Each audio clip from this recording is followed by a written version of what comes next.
Please stand for the reading of the gospel.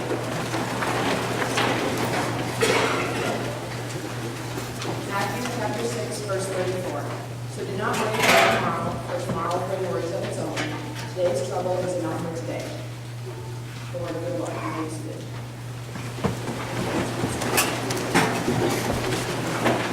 We all have times when we get a little carried away with tomorrows. We think too much, we stress too much, and we worry even more. But when we sit back and take the time to think about the gifts God has given us today, we have less time to worry about tomorrow. Once we begin worrying about what the future holds, the accumulation of worries gets to be too much. And I personally know exactly how this goes. I chose this verse for that reason. I'm always stressed out about writing a paper, reading another scholarship, or writing a sermon, for example. Every day comes with a challenge of its own. New problems arise, and we solve them as we go along. I will be starting a new chapter of my life in about 3.5 months. I will be moving to a new city by myself in order to get an education. I will have no money, no friends, and no vehicle. I am beyond excited but equally nervous about the adventure ahead. Am I scared? Absolutely. Do I have worries? For sure. But there's one thing that keeps me grounded, and that is the fact that I know God has a plan for me. There's no possible way for me to know how things will turn out.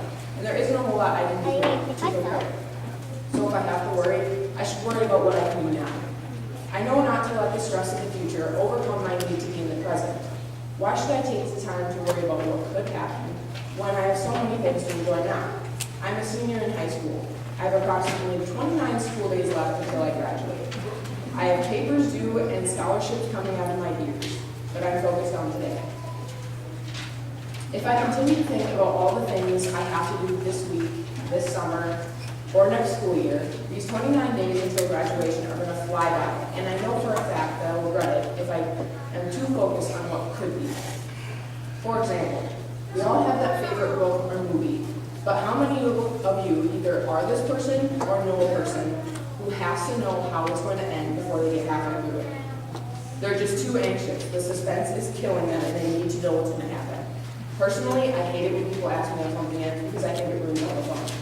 I want the person reading the book to savor each page they have left, because on the last page of their favorite book, all they're going to want is to reread it for the first time again. I think God feels this way when all we do is look to the future. We catch ourselves waiting for something better, to be happier or to have more free time. But while doing this, we miss so much of the gifts God has already given us. Our kids grow up, mom and dad start getting gray hairs, and everyone misses the days we forgot to enjoy. So don't worry about what your grade will be, who will win the next baseball game, what you're going to wear tomorrow, or who will win the next presidential election. God has a plan for all of us, and I think that He would rather have us enjoy what's in front of us and leave worrying about the future up to Him. We do what we can today with what we have and enjoy our journey. More importantly, God wants us to have faith and enjoy every second of this gift called life. And in essence, therefore, to confide in Him, to trust Him, and to pray that everything will be okay with the worries in His hands. Since Jesus has promised us that He will always be here for us, I have faith that regardless of the circumstances, I will be in good hands.